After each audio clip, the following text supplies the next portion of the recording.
General Bajwa एक और extension के ख्वाहिशमंद थे। नून लीग समेत बहुत से लोग जनरल बाजवा को एक और तोसी देने के हक में थे। शाहिद खाकान अब्बासी का एक बड़ा इंकशाफ।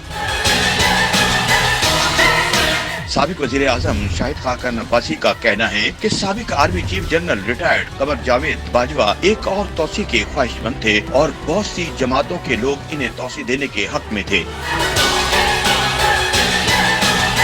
शाहिद खाकान अब्बासी ने कहा कि नून लीग समेत कई जमातों के बहुत से लोग जनरल रिटायर्ड बाजवा को एक्सटेंशन देने के हक में थे। मुस्लिम लीग नून में नवाज शरीफ के अलावा वो वाहिद आदमी थे जो तोसी के खिलाफ थे। तोसी न देने की सूरत में मार्शल लगाने की धमकी का इन्हें इल्म नहीं। उन्होंने 2018 में जनरल बाजवा से कहा था कि अगर तोसी ली तो इज्जत नहीं रहेगी। कि मैं शायद नवाज शरीफ साहब को छोड़कर वाहिद आदमी से एक्सटेंशन के ओपनली खिलाफ था कि मैंने कहा अगर आप पे दबाव है हुकूमत छोड़ दें, उसी वक्त छोड़ दें। साबिक वजीर आजम नवाज शरीफ की वतन वापसी के हवाले से शाहिद खाकान अब्बासी ने कहा कि नवाज शरीफ की बीमारी संजीदा नौयत की है। उनका एक प्रोसीजर हो चुका है जबकि एक और प्रोसीजर होना बाकी है। उनका प्रोसीजर जैसे ही मुकम्मल होगा तो वो वतन वापस आ जाएंगे।